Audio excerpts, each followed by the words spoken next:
The Walking Dead is packed with mysteries that keep fans guessing and theorizing years after the apocalypse began.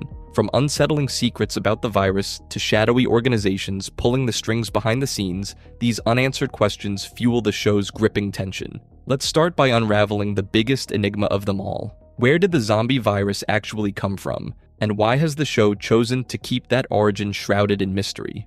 The Walking Dead's zombie virus isn't just any outbreak. It's a mystery wrapped in a riddle that the show refuses to fully solve. At its core is the wildfire virus, which infects every living human. The kicker? Everyone is already infected. You don't need a bite or scratch to catch it because once you die, regardless of how, the virus reanimates your body unless your brain is destroyed. Dead people up and walk again. That's the baseline of the apocalypse. Dr. Edwin Jenner, the last scientist left at the CDC when Rick's group arrives, gives us the clearest explanation. He confirms the virus's behavior, but admits he doesn't know where it started or how it spread so universally. No cure exists, no vaccine, no hope of stopping it.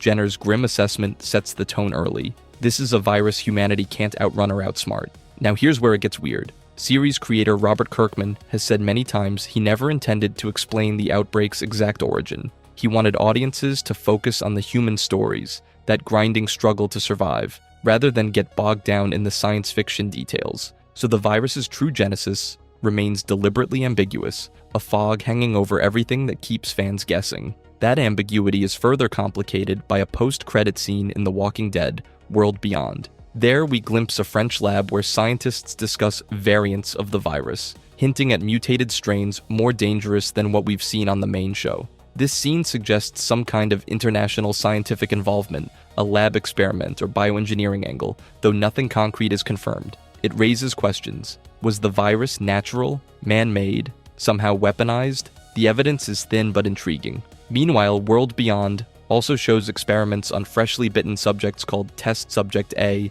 and others, where researchers try injecting unknown substances to block or alter reanimation. That tells us the Civic Republic military and affiliated scientists are actively trying to find a cure or treatment even now.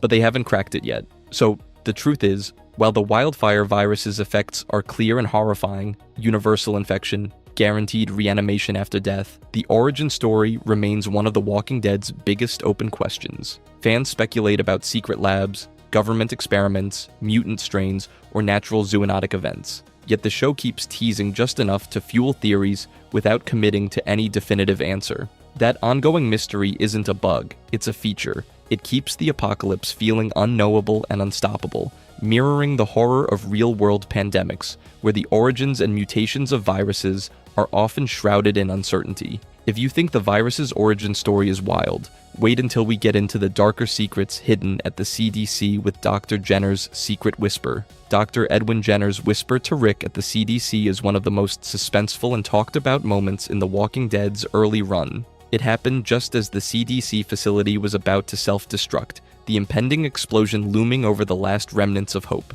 Right before the chaos, Jenner pulls Rick aside and whispers something completely inaudible. No subtitles, no hints. For a whole season, fans obsessed over what the secret message could be. Was it about immunity, a potential cure, or some hidden safe zone? Theories ranged wild and far. Before you write this off as just another cliffhanger device, hear me out. This whisper wasn't some vague tease. It fundamentally reshaped how the apocalypse itself is understood in the show's universe. The official revelation, delivered months later, flips the script entirely. Jenner told Rick that everyone is already infected. That's right. Every single human carries the virus, and when they die, they will reanimate as walkers unless the brain is destroyed. Immunity? Cure? Forget it. The virus isn't just a transmissible disease. It has essentially become an endemic, permanent condition endemic to humanity itself. This crushing truth instantly reframes the entire apocalypse from a contained outbreak to a universal, irreversible state of infection. What seemed like a battle against zombies suddenly becomes a struggle with death itself. Jenner's whisper is symbolic of the crushing hopelessness underpinning the world the characters now inhabit.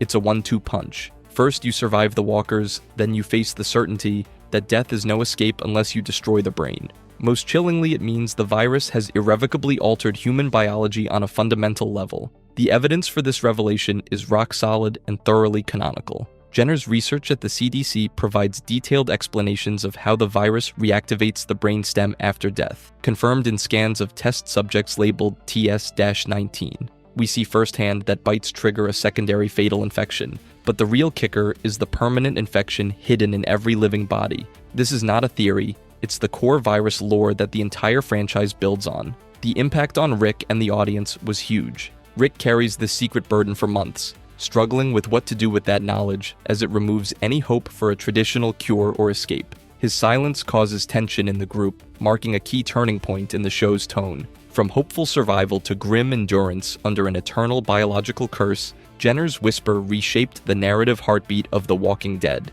And that's not just a chilling plot twist, it's a thematic anchor. It forces the show to confront a bleak reality. The infection is now a natural condition of humanity, deeply personal but universal. That whisper transformed a virus outbreak into a story about irreversible decay, loneliness, and survival against inevitable loss. But if you thought a secret whisper was heavy, wait until we talk about the mystery helicopter that keeps appearing throughout the series. From the moment Rick Grimes rides into Atlanta in Season 1, an unexplained helicopter buzzes overhead, a brief but striking glimpse that immediately sets off alarm bells for viewers. It's one of those visual breadcrumbs that promises there's more to the apocalypse than just the walkers and the survivors. But here's the thing, back then no one knew what that chopper was or who was flying it. It just hovered as a mysterious signal from a hidden power. And trust me, that mystery only deepens as the series unfolds. Before you dismiss it as just a cool background detail, the helicopter turns out to be a key thread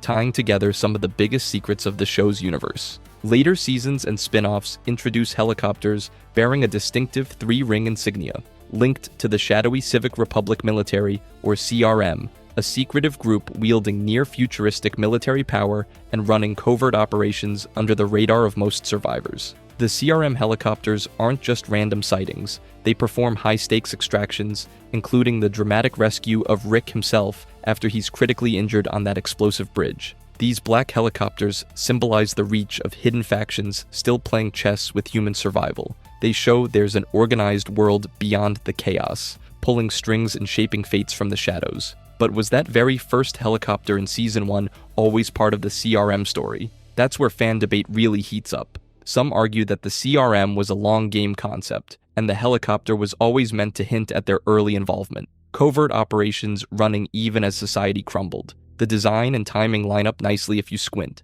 Others think it's a classic case of retrofitting. The initial helicopter was just a symbol of something out there, and only later did the writers layer on the CRM backstory to connect the dots. The evidence itself is mixed. Later seasons show CRM-marked helicopters clearly tied to the organization's vast resources and secret missions, providing strong canonical weight. But those early, ambiguous helicopter moments, including Rick's first sighting, lack definitive clues, and no characters ever explicitly connect them to the CRM in dialogue or visuals. That means the theory that Rick was glimpsing CRM aircraft in the very first episode is plausible but not confirmed. What's undeniable is that helicopters have become a recurring motif, symbolizing unseen power and control within the Walking Dead universe. They serve as a narrative glue, linking multiple series and storylines while teasing the existence of secret agendas at play. Each time one of these whirring machines appears, it reminds us that no apocalypse is truly wild when someone or something is still flying overhead, watching, organizing, maybe deciding who lives and who doesn't. So while the exact origins of that first helicopter remain clouded, its legacy is crystal clear. It launched one of the franchise's biggest ongoing mysteries about the Civic Republic military and sets the stage for the tangled web of power, secrets, and survival that keep pulling Rick and us further into the unknown. But if you think chasing down hidden factions is twisted, wait until you hear what happened to Heath. Heath's disappearance is one of The Walking Dead's most baffling and quietly haunting mysteries. He vanishes without a trace during a supply run with Tara, leaving behind only a cryptic PPPP card on a ruined bridge. No body, no last words, just that strange card, which sparked endless fan debates. He goes from trusted Alexandrian ally to ghost overnight. Here's the official setup. In Season 7's episode Swear, Heath and Tara get separated during a mission. Tara survives and washes ashore. Heath disappears. When Tara returns, she finds his broken glasses and the PPP card abandoned, but no explanation of what happened. The sudden vanishing feels less like a planned cliffhanger and more like a hard cut. Before you write it off as sloppy writing, there's more going on. Showrunners confirmed Heath's fate ties directly into the Civic Republic military, CRM. They revealed in interviews Heath was captured and traded by Jadis, aka Anne, to the CRM as part of her human trafficking deals. This is official lore linking his disappearance to the larger CRM conspiracy and their helicopter operations. It's both a personal tragedy and a grim glimpse into the cost of the CRM's shadowy reach. The PPP card itself remains a tantalizing mystery. The show never explains what PPP stands for or how it functions. Fans speculate it might be a CRM ID badge or clearance, marking Heath as an asset or exempt. Some even think Heath was a CRM spy inside Alexandria, the card showing covert status. He was a trusted supply runner traveling widely, perfect cover for intel gathering or liaison work. These theories push back against the simple kidnapped and traded story, turning his disappearance into high-stakes espionage. But here's the kicker. None of this plays out on screen.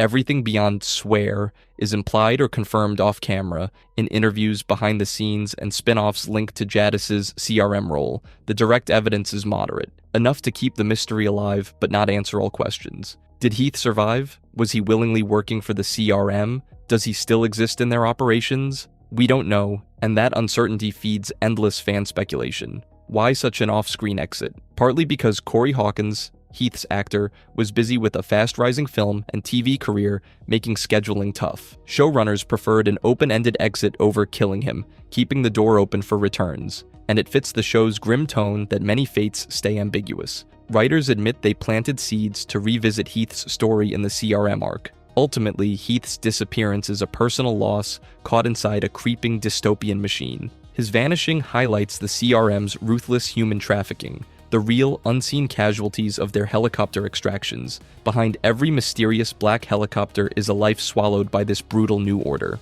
If you think Heath's vanishing act is strange, wait until we explain the A and B classification system the CRM uses on survivors. That mystery dives even deeper into how far the CRM's grip extends over the world's remaining people. The A and B classification in the Walking Dead universe is one of the franchise's most cryptic puzzles. Dropped quietly through Jadis's radio calls and CRM prisoner tags, these letters aren't just random labels. They're a carefully crafted social sorting tool defining who's dangerous and who's useful, who gets recruited, and who becomes a test subject. It's a survival system with stakes way beyond alphabet soup. Before you roll your eyes, hear me out. Jadis uses these designations when bartering over people with the Civic Republic military. She offers up A's and B's on the radio, showing these categories dictate CRM's handling of survivors. Rick himself is locked in a container marked A, which feels like more than just a random mark. The show never spells it out clearly, but the clues are there. Here's the gist from what we know. A's are strong-willed leaders who won't obey easily. They fight, resist, and disrupt order, making them high risk to CRM. B's, on the other hand, are compliant and recruitable, easy to integrate into the CRM's military structure. So think A's as wildcards and B's as pawns. But it's not that simple. Jadis can upgrade or downgrade statuses to suit her bargaining goals. Rick's clear leadership would peg him A, but she might disguise him as a B to avoid suspicion during trades. This system isn't hard-coded. It's a tool twisted by power, paranoia, and narrative spin. World Beyond adds another layer, showing A test subjects tied to CRM's experiments. These might be the strong-willed or immunes kept under scientific watch, while Bs are absorbed as workers or soldiers. It's biopolitical control on a horrifying scale, sorting humans not just by loyalty, but by scientific value or utility. Fans love to theorize about the symbolism. Biblical alpha and beta parallels or psychological type A and B traits come up, but these remain speculations since canonical details are sketchy, and that's exactly the point. The evidence is solid but vague. Jadis trading prisoners with A or B tags, radio chatter hinting at cold, calculated sorting, lab codes labeling subjects, no official CRM briefing, just a fog of war tactic to keep people guessing while the system controls lives ruthlessly. Here's where it gets dark. Your assigned class controls your fate, freedom, containment, or experimentation. Jadis embodies this machinery, moving from scavenger to CRM insider, showing how human lives become bargaining chips shuffled by cold logic. It asks what it means when dangerous or useful is defined by a government's paranoid lens instead of humanity. But wait, there's resistance baked into this system. Characters can game their designations, bending the rules through lies or loyalty shifts. Jadis's role highlights that these labels aren't fixed traits, but stories told to manipulate belonging and exile. Even in Apocalypse, identity politics are brutal, transactional games. If the A and B system sounds cold and bureaucratic, look at it as ethical horror. People sorted by vague metrics, valued or sacrificed like lab rats, while a military-industrial complex weaponizes the end of the world to control rather than save. So yeah, the classification system stays vague. No firing squads holding up letter scorecards, just cryptic transmissions and tagged containers. That mystery fuels the nightmare. What really defines A? Will? Genetics? Ideology? What happens to those picked for science? The story hints, but leaves us clutching at answers. Next up, we'll break down the Civic Republic military itself, the secretive force behind this system.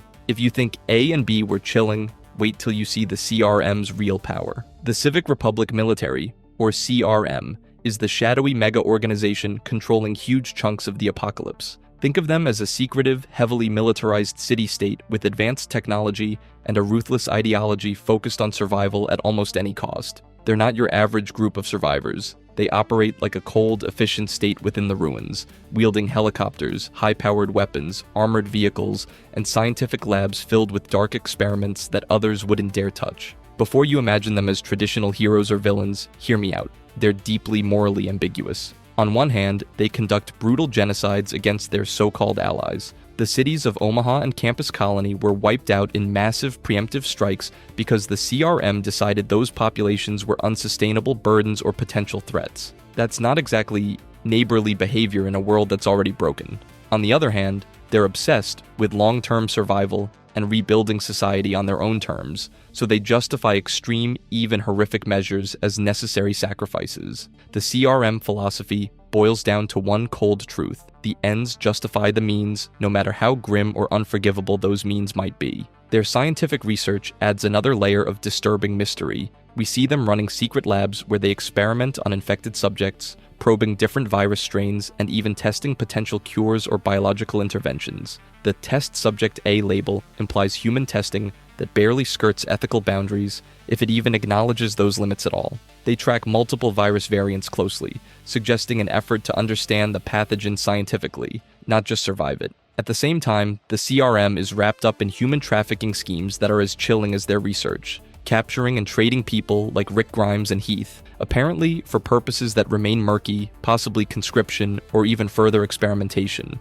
Trading and abusing humans like resources isn't exactly what you'd call community building, but it fits their cold utilitarian mindset. The CRM's use of the A and B designations adds yet another dimension to their control. These letters classify people into categories. A's are seen as strong leaders, dangerous or resistant individuals who might challenge CRM control, while B's are more compliant, docile recruits useful for tasks and manpower. This strict sorting system reveals their deep paranoia and obsessive drive to micromanage who gets to help rebuild civilization and who gets discarded. In fact, Rick himself is designated an A precisely because of his natural leadership skills, making him both a threat to their control and a prime subject for their sinister schemes. Here's where it gets especially interesting. The CRM isn't just a side faction or one-off villain group. They connect multiple shows and timelines in the franchise. They're the central quasi-antagonist force spanning The Walking Dead, Fear the Walking Dead,